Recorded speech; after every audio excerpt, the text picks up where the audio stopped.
Juntos mais uma vez para darmos sequências à leitura do livro Memórias de um Suicida, escrito por Ivone do Amaral Pereira, ditado pelo espírito Camilo Cândido Botelho, que é o Camilo Castelo Branco, escritor português. Vamos lá. Capítulo 2. Os arquivos da alma. Honrai a vosso pai e a vossa mãe. Isso está em Êxodo 20, 12. Ia entardecendo, as sombras se acentuavam no horizonte plúmbeo da pesada região. Descemos para o pavimento imediato e, pelo trajeto, arrisquei uma interrogação. Desculpai, reverendíssimo padre, o desejo de investigar pormenores de um assunto que tão bem soube os meus sentimentos de cristão e a preocupação de aprendiz. Como chegam os diretores desta magna instituição a saber que espíritos infelicitados pelo suicídio são aprisionados por falanges hostis, encontrando-se desaparecidos? Se nos comprometemos perante Jesus ao serviço de auxiliares do seu ideal de redenção, filiando-nos à legião patrocinada por sua venerável mãe, respondeu prontamente, manteremos técnicos nesta torre com o mistério exclusivo de procurar os desaparecidos, auxiliando com o emprego infalível dos aparelhos que acabastes de entrever. Tem eles, cada um, demarcadas as regiões que deverão sondar. Por sua vez, antigos opressores, regenerados sob nossos cuidados e adidos ao corpo de milicianos, tocados por arrependimento, vêm voluntariamente indicar localidades do invisível, ou na terra, do seu conhecimento, onde são aglomeradas as vítimas da opressão obsessora e onde as maiores atrocidades se praticam. Verificados exatos, estes locais serão visitados e saneados. Geralmente, porém, os avisos e as ordens vêm de mais alto, de lá, onde paira a assistência magnânima e piedosa, mãe da humanidade, a governadora de nossa legião. Se as entidades em apreço não pertencem à sua tutela direta de guardiã, poderá o guardião da falange ou da legião a que pertence impetrar a seu favor e em prol dos transviados seu amoroso concurso para o alvo a ser colimado. Porquanto existe fraterna solidariedade entre as várias agremiações do universo sideral, infinitamente mais perfeitas que as existentes entre as nações físico-terrenas.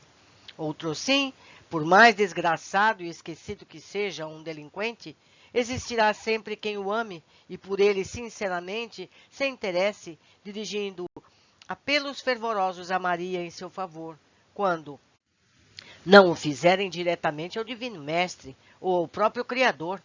Se, portanto, um suicida não deixa na terra alguém que se apiede de sua imensa desgraça, concedendo-lhe brandas e carinhosas expressões de caridade através da prece generosa, será bem certo que no além haverá quem o faça.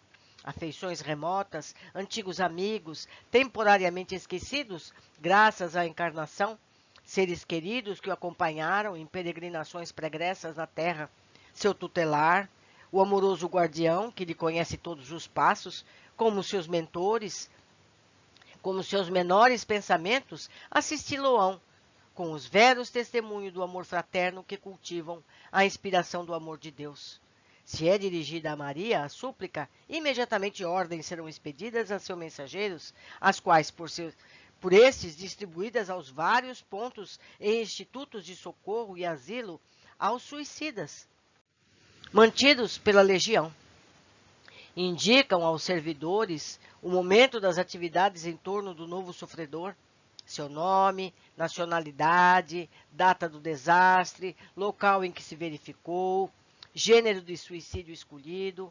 Com tais informes, se, por exemplo, o indivíduo em questão encontra-se em região pertencente ao raio de nossas ações, a busca será feita pelos servos da vigilância, conforme ficou dito. Onde quer que se encontre, será localizado, a despeito de quaisquer sacrifícios. Geralmente, se não foi arrebatado da situação normal, ao caso pelas hordas perversas e obsessoras que o assediavam desde antes, o trabalho será fácil.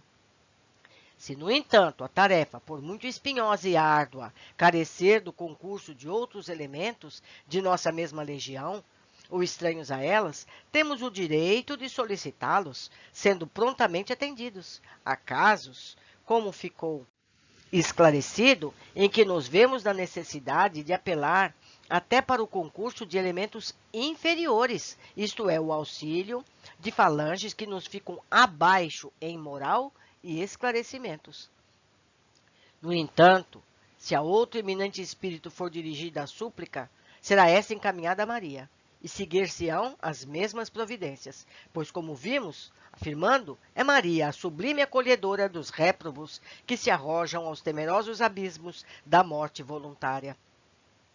Tudo isso, porém, não quererá certamente dizer que a nossa excelsa diretora precisará esperar súplicas e pedidos de quem quer que seja, a fim de tomar suas caridosas providências. Ao contrário, estas foram perenemente tomadas, com a manutenção dos postos de observação e socorro especiais para suicidas, com os não especializados, mas que igualmente os acolherão em ocasião oportuna, disseminados por toda parte no invisível como na terra, e com os próprios dispositivos da lei de amor e fraternidade, que manda pratiquemos todo o bem possível, fazendo ao próximo o que desejaríamos que ele nos fizesse. Lei que no invisível esclarecido e amorosa é rigorosamente observada.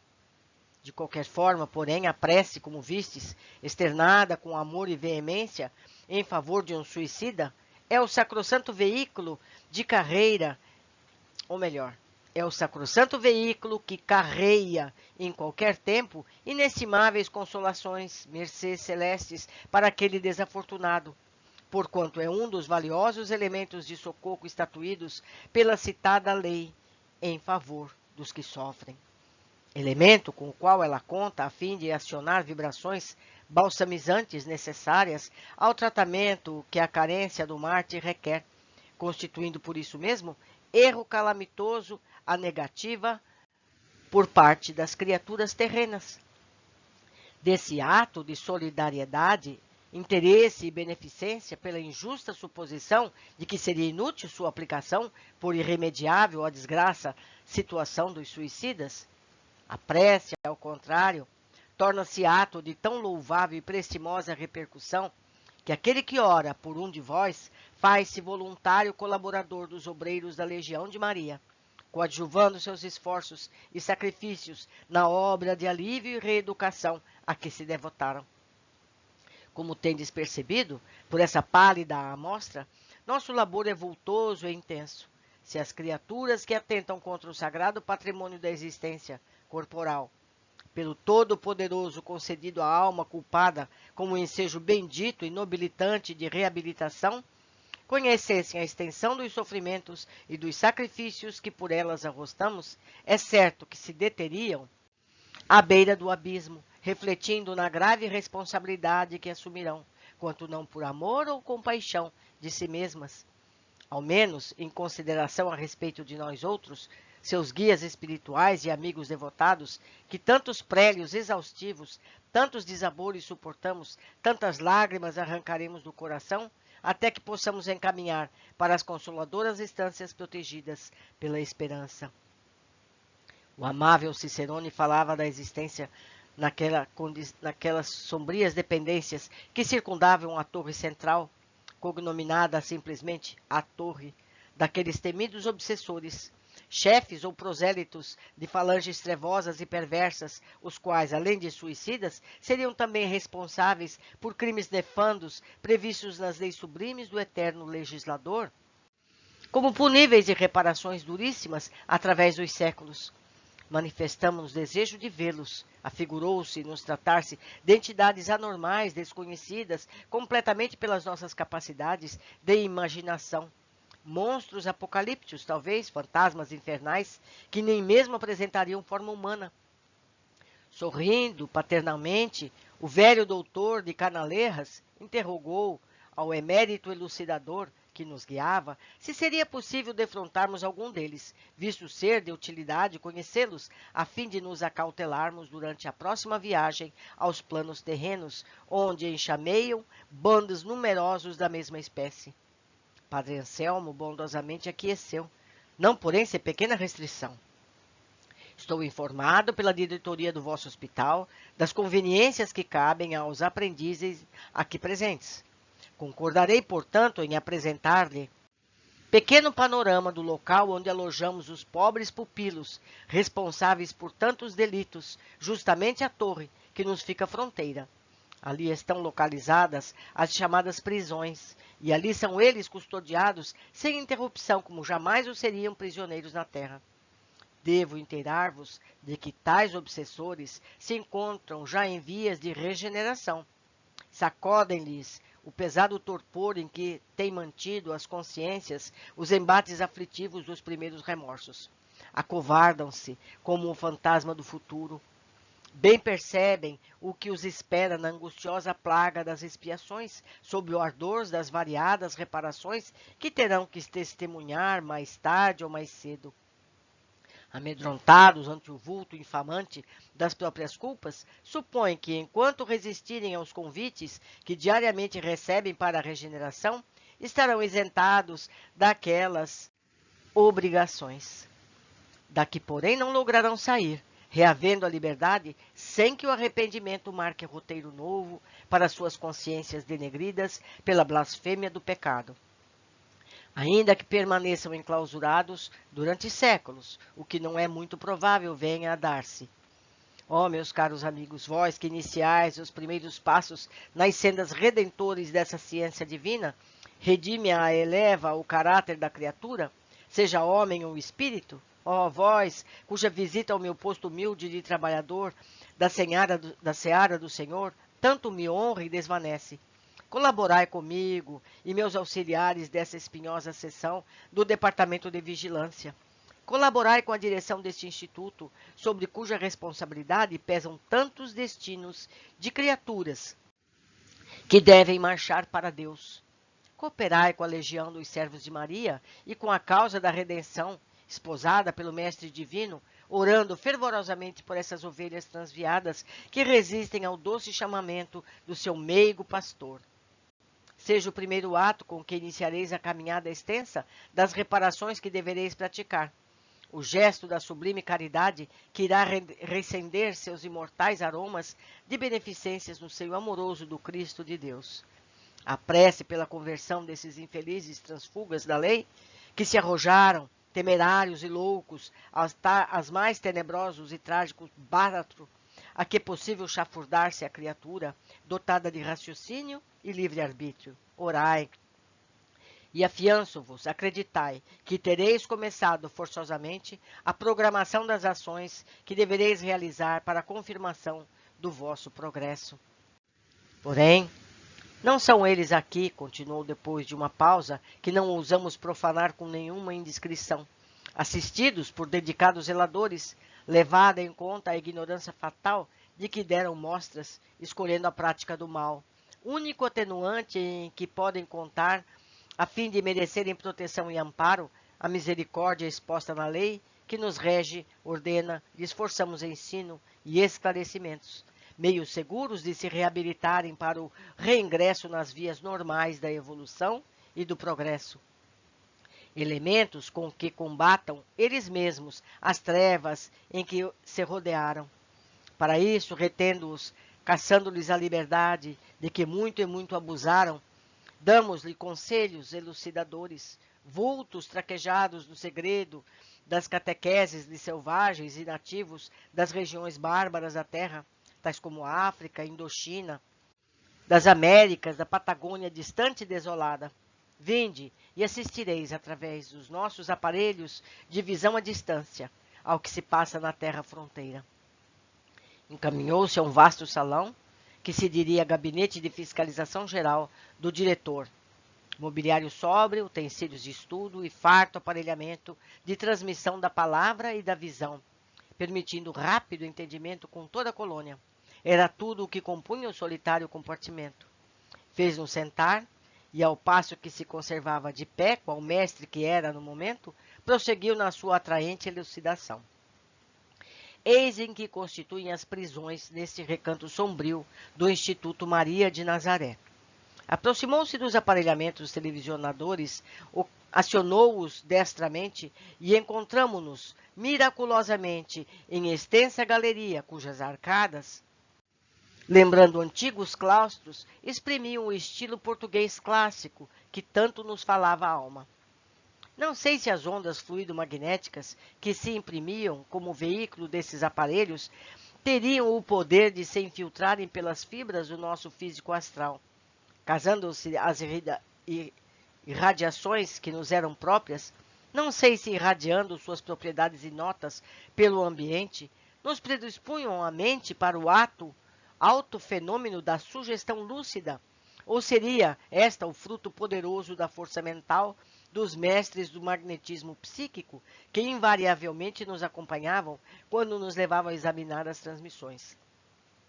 O certo era que, naquele momento, tínhamos a impressão de que caminhávamos realmente por aquelas galerias, toda envolvida em pesada penumbra, o que transmitia penosas impressões de angústia e temor aos nossos inexperientes espíritos. De um lado e outro da galeria de enxovias, apresentavam-se os nossos olhos surpresos como pequenos recintos para estudo e residência, tais como sala de aula, refeitório e dormitório, oferecendo conforto suficiente para não chocar o recluso com a humilhação da necessidade insolúvel, predispondo-o à desconfiança e à revolta.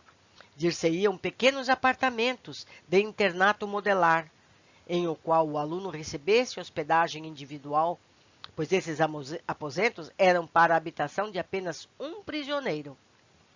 Não me pude conter e atrevi-me a externar impressões, dirigindo-me a Padre Anselmo. Pois que vejo aqui um educandário, não uma prisão, rodeados de amplas janelas e belos e sugestivos balcões por onde penetram ventos sadios, desguarnecidos de grades e de sentinelas. Estes aposentos convidam estes ao recolhimento, à meditação, ao estudo proveitoso, dado o silêncio inquebrantável de que se rodeiam.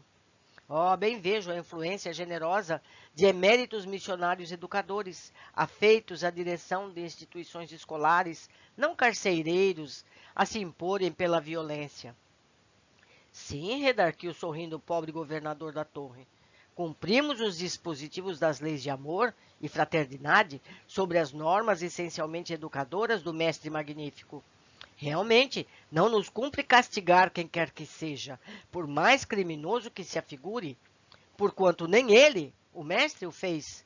Nosso dever é instruir e reeducar, levantando o ânimo decaído, o caráter vacilante, através de elucidações sadias para a regeneração pela prática do bem. Pois que a punição, o castigo, o próprio delinquente, os traz dentro de si, como o inferno em que converteu sua consciência, ininterruptamente conflagrada por 1000 diferentes aflições, o que dispensa atormentá-lo com mais castigos e represálias. Ele próprio é que se julgará em si mesmo, aplicará as punições que merecer. Quereis um exemplo vivo, dos mais sugestivos? Prestai atenção. Aproximou-se de um daqueles aparelhos que ornavam a sala. Acionou atentamente um novo botão luminoso e, enquanto se produzia no espelho magnético um vulto masculino, em tudo semelhante a nós outros, no vigor dos 40 anos, ia gentilmente elucidando sempre. Eis um dos temíveis obsessores, chefe da pequena falange de entidades endurecidas e maldosas, portador de múltiplos vícios e degradações morais, criminoso e suicida, que arrastou ao seu abismo de vileza e misérias quantos incautos, desencarnados e encarnados, pôde seduzir e convencer a segui-lo, e cujos crimes avultaram com tal gravidade nos códigos das leis divinas, que não nos admiraríamos ver chegar, de uma para outra hora, ordens do alto para o seu encaminhamento aos canais competentes para uma reencarnação expiatória fora do globo terrestre, em planetas ainda inferiores à Terra, ou para um estágio espiritual em suas circunvizinhanças astrais, em os quais, num período relativamente curto, poderia expiar débito que na terra requeriria séculos. Tal cometimento, todavia, seria medida drástica que repugnaria à caridade e ao inimaginável amor do nosso meigo pastor, o qual preferirá, primeiramente, esgotar todos os recursos lógicos e legais para persuadir ao arrependimento, assim como à regeneração, servindo-se da grande ternura e piedade que só ele sabe dispor. Maria intercedeu por este infeliz junto ao seu divino Filho, enquanto a nós outros recomendou a máxima paciência, a mais fecunda expressão de caridade e amor de que fomos capazes, a fim de serem aplicados no seu lamentável caso. Assim é que, prisioneiro, embora, como vedes, recebe sem interrupção toda assistência moral, espiritual e até física, se assim me posso expressar, que a sua natureza animalizada e grosseira requisita. A moral cristã, que absolutamente desconhece, é-lhe fornecida diariamente, como alimento indispensável de que não pode prescindir na indigência chocante em que se encontra.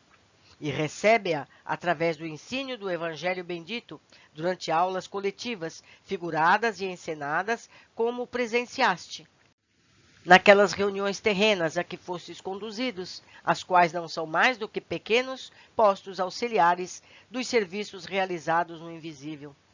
E é, como os demais alunos prisioneiros, ajudado a examinar os excelsos ensinos do Redentor e a confrontá-los com as ações que lhe foram próprias.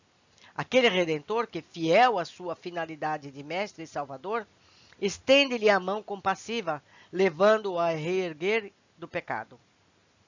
Nossos métodos, todavia, mantêm outra espécie de ensinamento, enérgico, quase violento, ao qual somente os iniciados poderão entender, dada a delicadeza da operação a ser tentada, que requer técnica especial. Por essa razão, esta parte será sempre confiada a um especializado, aos mais populares de nossa colônia, um técnico, Olivier de Guzmán, a quem conheceis como diretor do Departamento de Vigilância. Acumula ele, assim, tarefas das mais melindrosas, que só por ser esse o dever que lhe cumpre, visto que na seara do Senhor jamais o bom obreiro estará inativo, como também devido à escassez de trabalhadores a que me referi. Apreciai o que se passa no apartamento deste réu aluno e avaliai por vós mesmos. Com efeito, sentado à mesa de estudo, as faces entre as mãos, em atitude de desânimo ou preocupação profunda, cabelos revoltos, cheios e ondulados, semblante atormentado por pensamentos conflagrados que emitiam em torno do cérebro evaporações espessas, quais nuvens plúmbeas, encontrava-se o prisioneiro ali à nossa frente, como presente no mesmo salão em que nos achávamos. Surpreendidos, porém, nesse terrível obsessor, reconhecemos apenas um homem, simplesmente um homem, ou um espírito, que fora homem, mas não um ser fantástico. Um espírito apartado das formas carnais, é certo, mas trazendo a configuração humana, grosseira e pesada, indiciando a inferioridade moral que o distanciava da espiritualidade. Trajava, tal como no momento em que sucumbira, em sua organização carnal, sob o golpe do suicídio, calça de fino tecido de lã preta, o que indicava que na terra fora personagem de elevado trato social, camisa de seda branca com punhos de peitilho de rendas e flandres. A julgar pela indumentária e entrevista, fomos levados a crer que não andaria longe de um século sua estada entre as sombras da maldade do plano invisível, o que às nossas profundezas anímicas levou ao penoso frêmito de compaixão.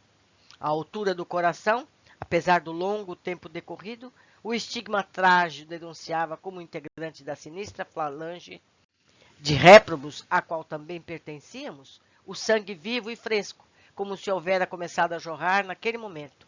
Derramava-se de largo orifício, produzido certamente por um florete ou punhal, ferreteando impiedosamente o físico astral, derramava-se sempre, ininterruptamente, apesar do tempo, como se tratasse antes da impressão de um fato ocorrido sobre a mente alucinada e trevosa do desgraçado.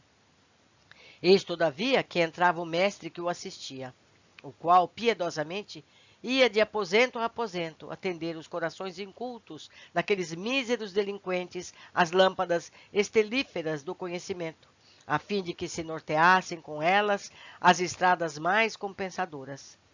O antigo obsessor levantou-se respeitoso, fazendo vênia própria de um gentil homem. Olivier de Guzmán, pois era ele o mestre, cumprimentou-o carinhosamente. A paz do Senhor seja contigo, Agenor Penalva. O réu não respondeu, conservando-se de senho contrafeito, e a um sinal daquele, sentou-se novamente à mesa, enquanto o guia formoso permanecia de pé. Fisionomia grave, atitudes delicadas, conversação paternal. Olivier de Guzmán, que como os demais iniciados superiores, trajava a indumentária da bela e operosa falange a que pertencia, entrou a expor ao discípulo a explicação do dia, fazendo-o anotá-la em cadernos, isto é, levando-o a analisá-la, a meditar sobre ela, a fim de cuidadosamente imprimi-la na mente. No dia imediato, deveria o discípulo apresentar a resenha das conclusões feitas em torno do assunto ventilado. Consistia essa aula, por nós presenciada, em importante tese sobre os direitos de cada indivíduo, assim na sociedade terrena que na astral, à luz da lei magnânima do Criador, nos direitos de mútuo respeito, solidariedade e fraternidade que a humanidade a si mesma deve, na harmoniosa cadeia de ações de cada criatura, em torno de si mesma e dos seus semelhantes. Analisaria o aluno a tese melindrosa em presença das próprias ações cometidas durante a existência última que tivera na Terra, e durante a permanência no invisível até aquela data, confrontando-as ainda com as normas expressas nas leis que regem o mundo astral e nos códigos de moral cristã, indispensáveis ao progresso e ao bem-estar de todas as criaturas, e dos quais vinha ele recebendo esclarecimentos havia já algum tempo. O aluno assistiu o direito de apresentar objeções, indagar em torno de dúvidas que pudesse ter e até contestar, observando nós outros o volume de preciosos esclarecimentos fornecidos pelos mestres a cada contestação do endurecido discípulo. Aqui temos uma observação.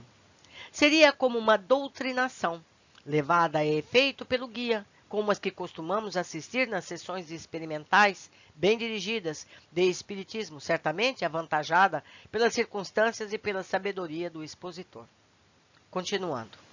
E tal labor, da exclusiva competição da consciência, poderia ter tentado por todos os reclusos, independendo da cultura intelectual. Perplexos diante da intensidade e extensão dos serviços da torre, indagamos do paciente elucidador. Uma vez que este pobre espírito se convença da necessidade do bem, para onde será encaminhado? Que vai ser dele? E por que obtém, apesar da má vontade manifesta, mestre de tal valor, lições profundíssimas como as que presenciamos, ao passo que nós outros, que nos dispomos a trilhar o futuro de boa mente, através de nossos conselhos, mal vislumbrando esses iniciados que tanto nos agradam, e nem conseguimos sequer um texto onde aprendamos as leis de nós que nos regerão daqui por diante. Quanto mais apetrechos de escrita, foi concludente a resposta e não se fez esperar. Em primeiro lugar, esclareceu o padre Anselmo, não devias esquecer que sois enfermos a quem somente agora concederam alta hospitalar, a mais que, havendo ingressado há apenas 3 anos neste abrigo, não passais de recém-chegados, que nem mesmo concluíram o reajustamento psíquico.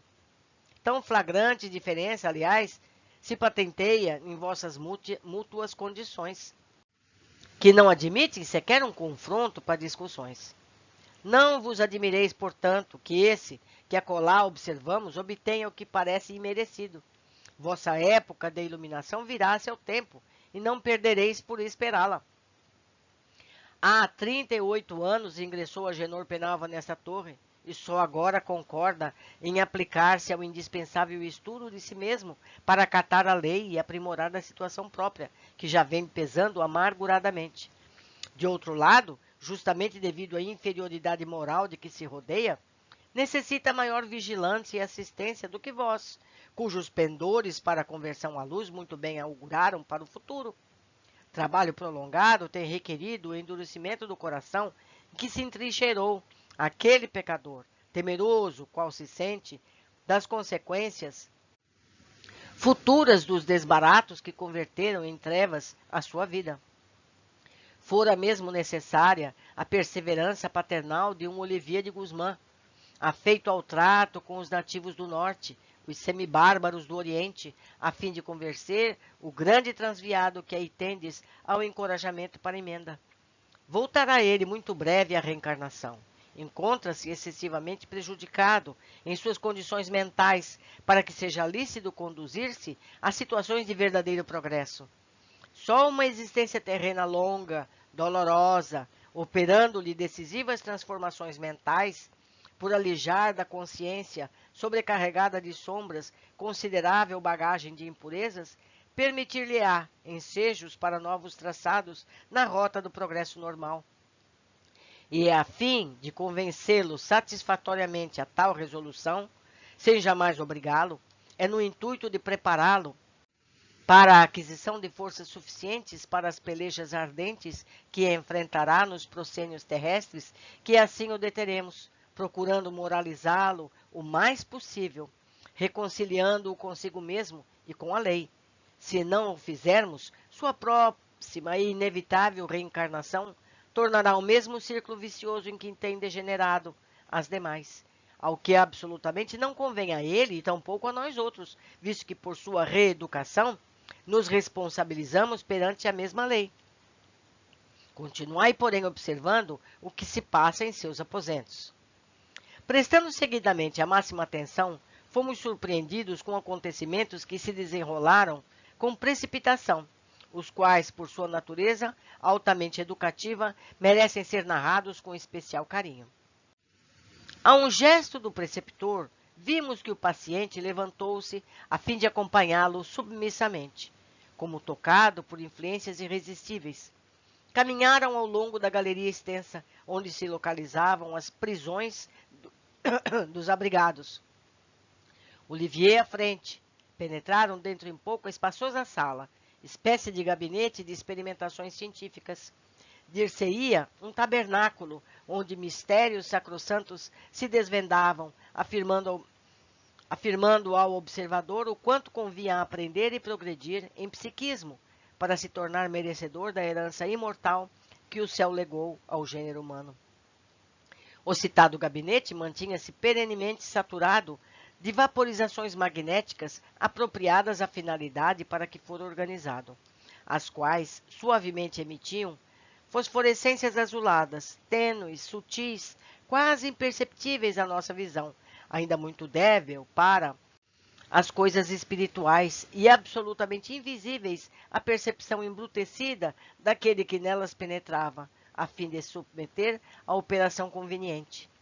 Sobre um tablado polido como cristal, via-se uma cadeira estruturada em substâncias que igualmente se assemelhavam à transparência do cristal, mas pelo interior da qual perspassava um fluido azul, fosforescente, como o sangue que corresse pelos canais arteriais de um envoltório carnal, desde que fossem acionados botões minúsculos, quais pequeninas estrelas que se apresentavam no conjunto de todo o estranho aparelhamento. À frente da singular peça, congênero daquela existente na sala de recepções do hospital, onde assistíramos ao fenômeno do nosso próprio desprendimento da organização material, retrocedendo mentalmente até a data do suicídio, sob a direção de Teócrito, e a assistência de Romeu e Alceste. Destacava-se um quadrângulo de cerca de 2 metros, fulgurante qual espelho, placa fluido magnética ultrassensível, capaz de registrar em sua imaculada pureza a menor impressão mental ou emocional que ali se apresentasse, e qual vimos assombrar-se gradativamente à entrada de Agenor, como se hálito impuro a houvesse embaciado. Insofrido e curioso perquiri, pondo reparo no aparelho e descuidando-me da discrição que convinha conservar. Dir-se-ia um gabinete de fenomenologia transcendental. Qual a utilidade disso, reverendíssimo padre? Raciocinai bem. Com efeito, trata-se de um sacrário de operações transcendentalíssimas. Meu amigo, o aparelhamento, que vedes, harmonizado em substâncias extraídas dos raios solares, cujo magnetismo exercerá a influência do ímã.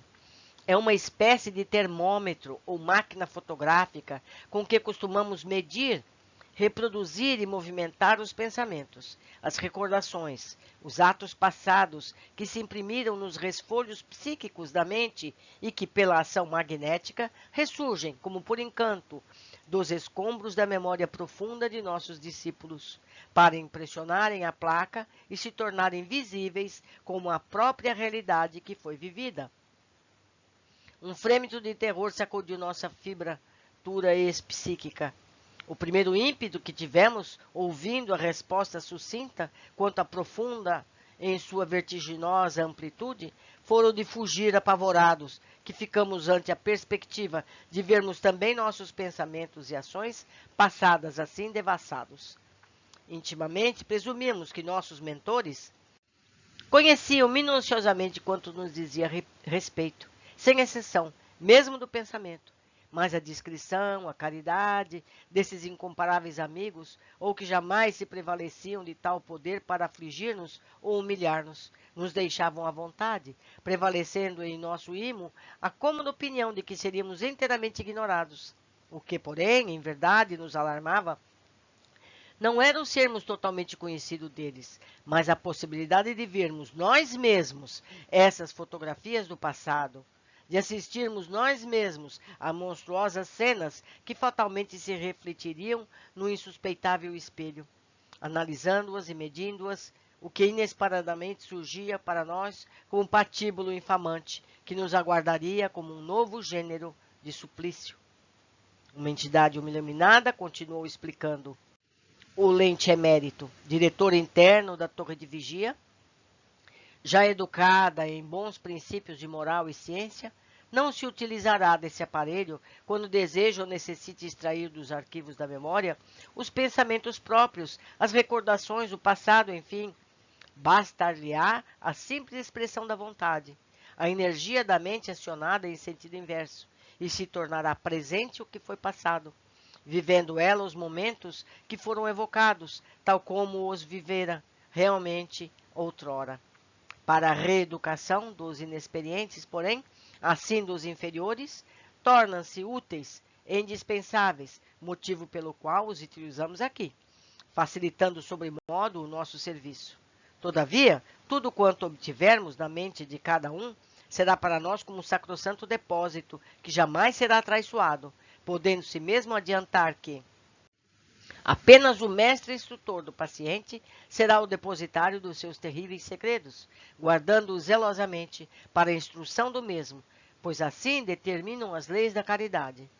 Esporadicamente, como nesse momento, poderemos algo surpreender, visto tratar-se da iluminação da coletividade, ainda com maior razão, quando esta coletividade se anima de boa vontade para o progresso e do critério que vemos irradiando de vós outros. No entanto, Agenor, visivelmente apavorado, com a feição que iam tomando os acontecimentos, apelou para a mistificação, ignorando a alta mentalidade daquele por quem era servido, o qual piedosamente se diminuiu a fim de ser melhor compreendido. Não, senhor, meu mestre, não, senhor, não fui mau filho para meus pais. As anotações que ontem apresentei dessa particularidade da minha vida são verdadeiras, juro-vos. Existe, por certo, algum engano no pormenor que vos levou a rejeitá-las. Engano a rigor excessivo para comigo. Fazeis-me escrever as normas de um bom filho, de acordo com as leis do Senhor Deus Todo-Poderoso, que eu temo e respeito.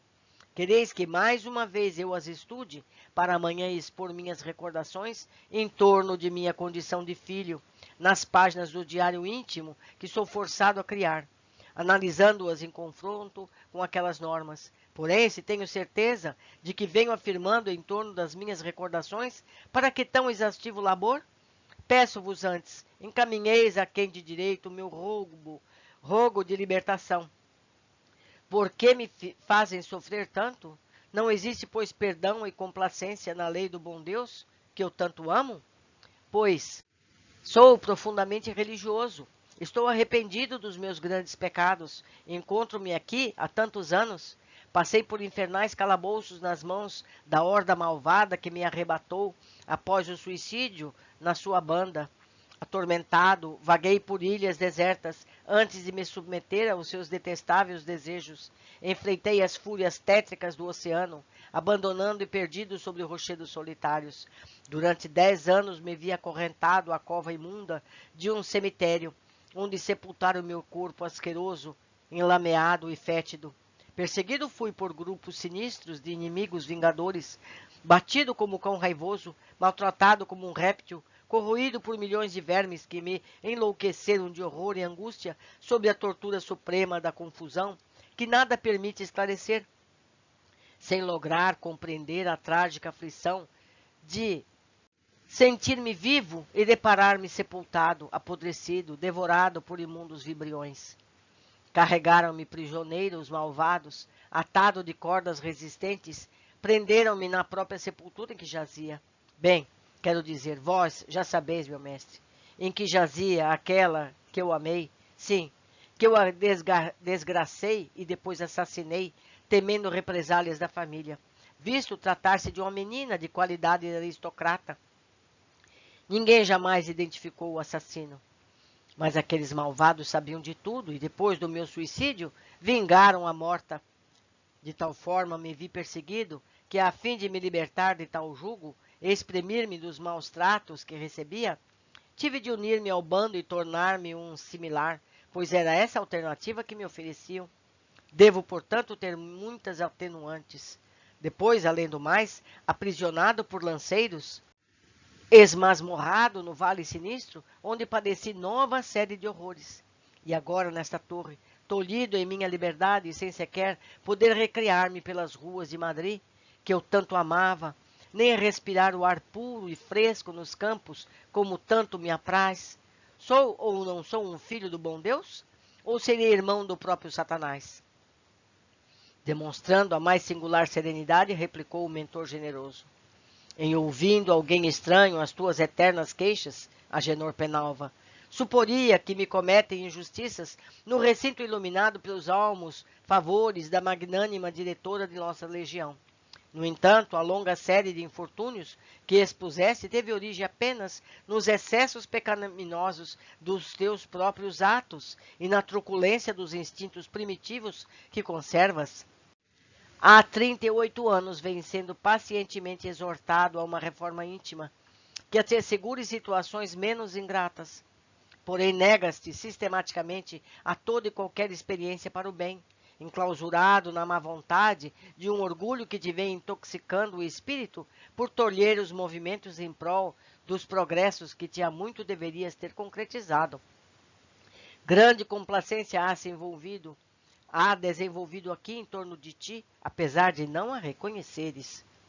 Bem sabes que a tua retenção em nosso círculo de vigilância equivale à proteção contra o jugo obsessor da falange que chefiavas, assim como não ignoras que de ti depende a obtenção da liberdade que tanto almejas.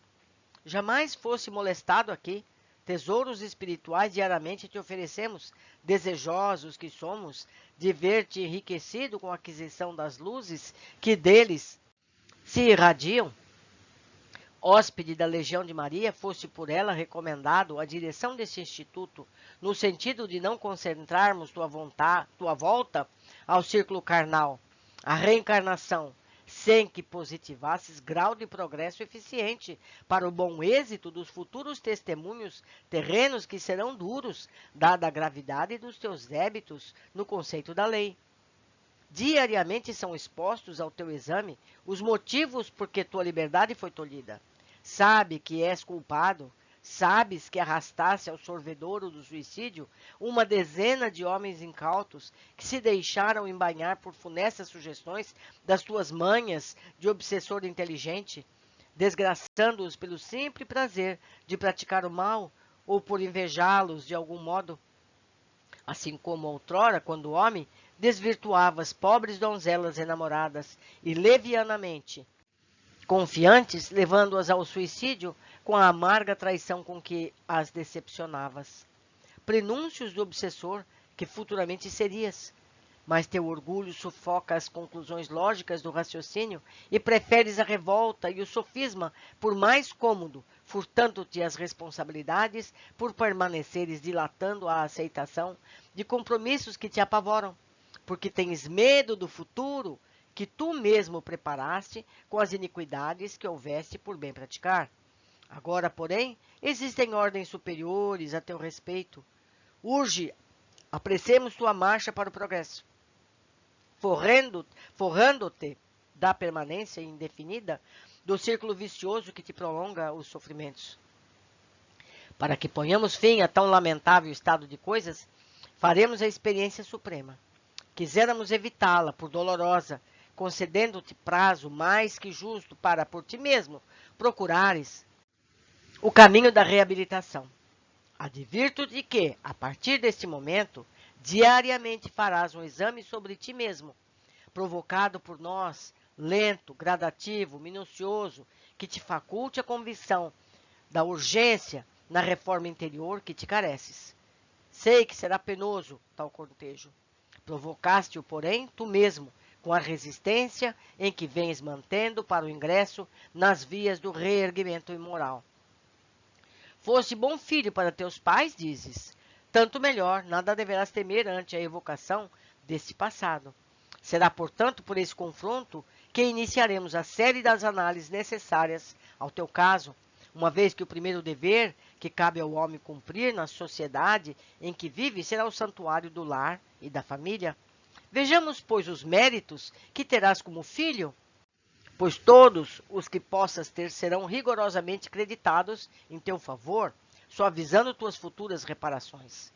Agenor Peralva, senta-te à frente deste espelho sobre o pálio magnético que irá fotografar teus pensamentos e recordações. Volta tuas atenções para a época dos teus 5 anos de idade, na última existência que tivesse na Terra. Rememora todos os atos que praticaste em torno de teus pais, de tua mãe em particular. Assistirás ao desfile das tuas próprias ações e serás julgado por ti mesmo, por tua consciência, que neste momento receberá o eco poderoso da realidade que passou e da qual não se poderá furtar, porque foi fiel e rigorosamente arquivado nos refolhos imperecíveis da tua alma imortal. Como todo espírito grandemente culpado, no momento preciso, Agenor, quis tentar a evasão.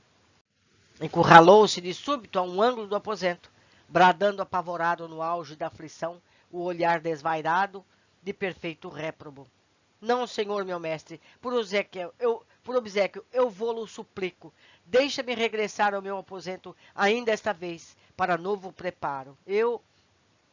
Mas pela primeira vez desde que ingressávamos no magno educandário, soou aos nossos ouvidos uma expressão forte e autoritária, proferida por um daqueles delicados educadores, pois que Olivier de Guzmán repetiu com energia: "Senta-te, Agenor Peralva, ordeno-te." O pecador sentou-se, dominado, sem mais proferir uma palavra. Suspendêramos a própria respiração. O silêncio estendera-se religiosamente. Dir-se-ia que a venerável cerimônia recebia as bênçãos da assistência sacrossanta do divino médico das almas, que desejaria presidir o cortejo da consciência de mais um filho pródigo, prestes a se encaminhar para os braços perdoadores do Pai. Agenor parecia muito calmo agora. Olivier, cujo semblante se tornara profundamente grave, como se concentrasse as forças mentais à mais alta tensão, acomodou-o convenientemente, envolvendo-lhe a fronte numa faixa de tessitura luminosa, cuja alvura transcendente denunciava-a como originando-se da própria luz solar. A faixa, no entanto, que lembraria uma grinalda, prendia-se ao pálio que cobria a cadeira por fios luminosos, quase imperceptíveis, de natureza idêntica, o que nos levou a deduzir ser o pálio o motor principal desse mecanismo tão simples quanto magnífico na sua finalidade. A tela, por sua vez, igualmente ligava-se ao pálio por múltiplas estrias luciantes, parecendo harmonizada no mesmo elemento de luz solar. A voz do mentor elevou-se, porém autoritária, envolvida, não obstante, em intraduzíveis vibrações de ternura. Contas 5 anos de idade, Agenor Peralva, e resides no solar paterno, nos arredores de Málaga. Eis o único filho varão de um consórcio feliz e honrado, e teus pais sonham preparar-te um futuro destacado e brilhante. São profundamente religiosos, praticam nobres virtudes que envolta com ações diárias, acariciando o ideal que te consagrarem a Deus, fazendo-te envergar a alva sacerdotal. Acorda dos refolhos da tua alma, ações como filho, em torno de teus pais, de tua mãe particularmente, faze-o sem vacilar. Estás em presença do Criador Todo-Poderoso, que te forneceu a consciência como porta-voz de suas leis. Então surgiu para nossas vistas assombradas o inegável em linguagem humana.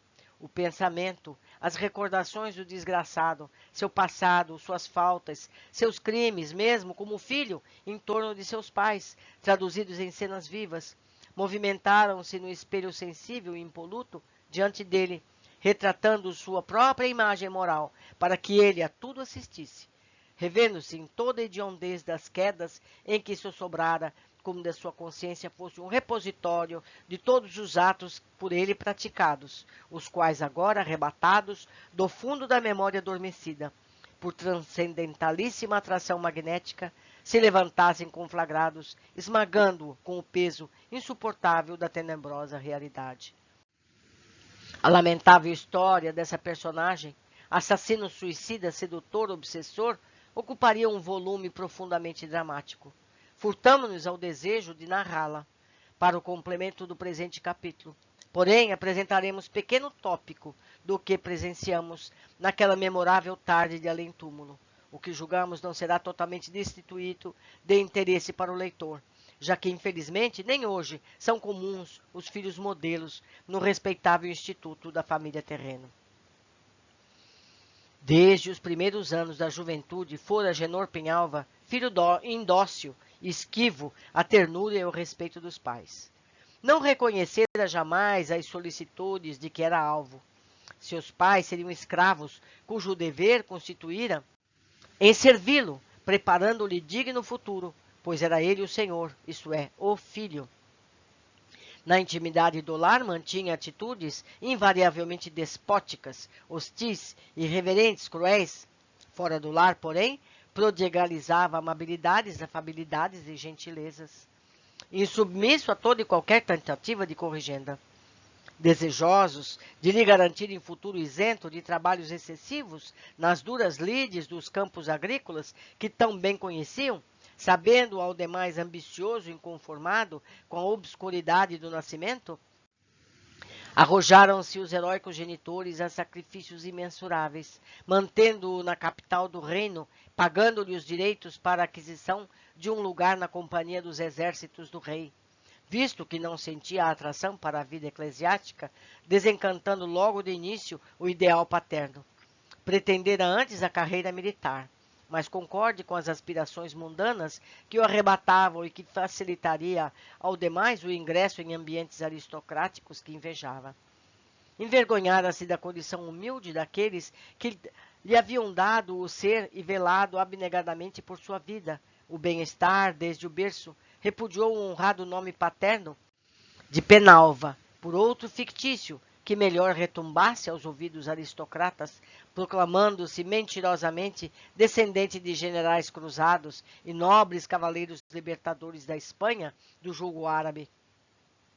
Com o falecimento do velho pai, a quem não visitara durante a pertinaz enfermidade de que fora vítima, desamparou desumanamente a pobre mãe, arrebatou-lhe os bens, sorveu-lhe os recursos que lhe contava para a velhice, esquecendo-a na província, sem meios de subsistência. Fê-la verter as inconsoláveis lágrimas da desilusão em face da ingratidão com que a brindara quando mais a vira carente de proteção e carinhos, levando a dolorosa via crucis de humilhações pelo domicílio de parentela afastada, onde a mísera representava estorvo indesejável. Negou-se a recebê-la em casa em Madrid, pobre velha rude no trato, simples no linguajar, rústica na apresentação, pois era sua casa frequentada por personagens destacadas entre a alta burguesia e a pequena nobreza, em cuja classe contraíra matrimônio, fazendo-se passar por nobre. encaminhou-a secretamente para Portugal, visto que teimava a própria criatura em valer-se da sua proteção da miséria insolúvel em que se vira sossobrar. Enviou-o a um tio paterno, que havia muito se transferia para o Porto. Fizera-o, porém, aeradamente, sem lhe certificar do paradeiro exato do aludido afim. Sua mãe, assim, não lograra localizar o cunhado, que ali já não residia, e perdera-se nas terras lusitanas, onde foi acolhida por favor pelos compatriotas piedosos. Escreveram-lhe os mesmos compatriotas, participando-lhe a angustiosa situação da genitora, que novamente lhe implorara socorro. Não respondera, desculpando-se perante a consciência com determinada viagem que empreenderia dentro em breve. Com efeito, alimentando ideais desmedidamente ambiciosos, transferiu-se para a América longínqua, abandonando até mesmo a esposa, a quem iludira com falaciosas promessas, a fim de furtar-se a consequência de revoltante caso passional, no qual mais uma vez assumira a qualidade de algoz, seduzindo, vilipendiando e até induzindo ao suicídio pobre e simplória donzela de suas relações.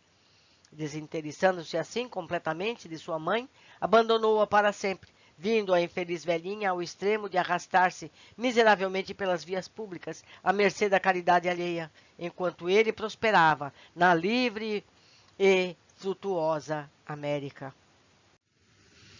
Eram quadros dramáticos, repulsivos, que se sucediam em cenas de um realismo comovedor, angustiando-nos a sensibilidade, desgostando os mentores presentes que baixavam a fronte entristecidos.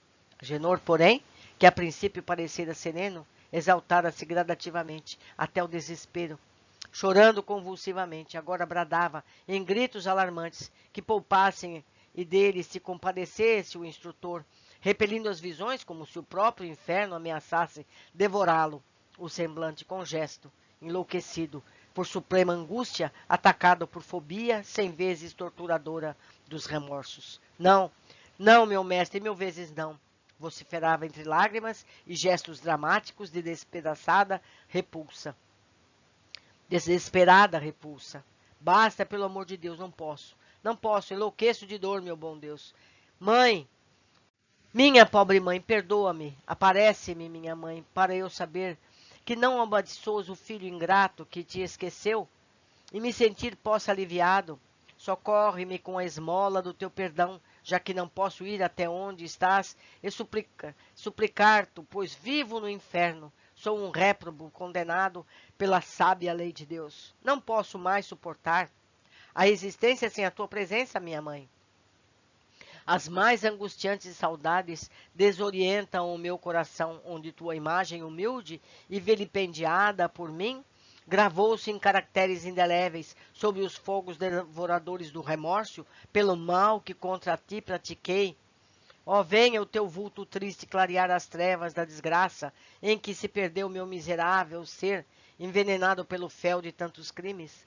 Aparece-me ao menos em sonhos, ao menos em minhas alucinações, para que ao menos eu obtenha o consolo de tentar um gesto respeitoso para contigo, que suavize a mágoa insuportável da tortura que me esmaga por te haver ofendido.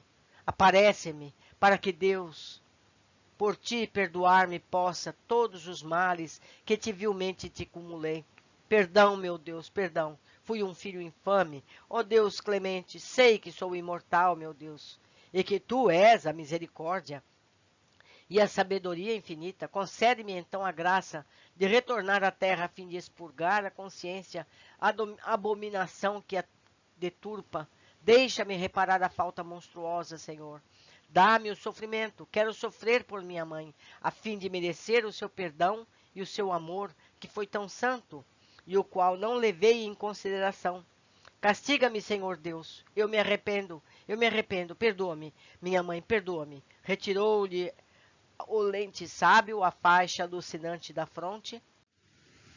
Leva-me, levanta-te, Agenor Penalva, ordenou o autoritário. Levantou-se o desgraçado cambaleante, olhos desvairados como atacados de embriaguez. Haviam cessado as visões. Inconsolável, porém, ele, mísero, furioso, consciente, rojou-se de joelhos, cobriu as faces transtornadas com as mãos crispadas, e deixou continuar o pranto, vencido pelos mais impressionantes desalento que me fora dado presenciar em nosso instituto até aquela data. Olivier de Guzmán então interveio, tentando consolá-lo. Apenas levantou-o e, amparando-o paternalmente, o reconduziu aos seus apartamentos. E ali chegando, recompôs sobre a mesa de estudo um grande álbum, cujas páginas dir-se-iam amarfanhadas, e numa folha em branco escreveu um título e um subtítulo, cuja profundidade abalançou nossa alma num frêmito de grande e penosa emoção. Tese: o quarto mandamento de lei de Deus. Honrai vosso pai e a vossa mãe, a fim de viverdes longo tempo na terra que o Senhor vosso Deus vos dará. Relerão nos deveres dos filhos para com os pais. Em seguida, afastou-se. Não mais articulara uma palavra. Outro discípulo esperava-o. Nova tarefa rejeitava seus desvelados desempenhos. Padre Anselmo torceu o botão minúsculo do aparelho, findara igualmente a nossa visão. Não me pude conter e, quase mal-humorado, perquiri. Com que, então, deixo o infeliz assim desamparado, entregue a tão desesperadora situação? Haverá um tal gesto suficiente de caridade para a parte dos obreiros da magnânima legião que nos acolhe, incumbidos de sua proteção? Carlos e Roberto sorriram vagamente, sem responder, enquanto o velho sacerdote iniciado satisfazia bondosamente a minha indiscreta ansiedade. Os mentores conhecem minuciosamente os seus discípulos e as tarefas a que se dedicam. Sabem o que fazem quando operam. De outro modo, quem vos disse que o penitente ficará só e desamparado? Ao contrário, não se encontra sob a tutela maternal de Maria de Nazaré? Quando os portões da fortaleza se fecharam sobre nós, a fim de iniciarmos a marcha de retorno, ouvíamos, ainda ecoando angustiosamente em nossas mentes, atordoadas, a grita do mau filho entre as convulsões rábicas do remorso. Perdoa-me, minha mãe, perdoa-me, ó meu Deus. Meus amigos, que dramático capítulo. Que possamos nós todos levar em conta o que nós vimos aqui. Como a nossa vida, o nosso comportamento, as nossas atitudes ficam gravadas dentro de nós para sempre. E teremos que prestar contas de tudo o que fazemos, o que pensamos. Não é verdade? Quanta justiça temos visto. Podemos imaginar como será a nova encarnação desse pobre homem, não é verdade? Deixo aqui meu e-mail para que vocês possam me ajudar no entendimento de todas essas lições. Um grande abraço e até o nosso próximo capítulo.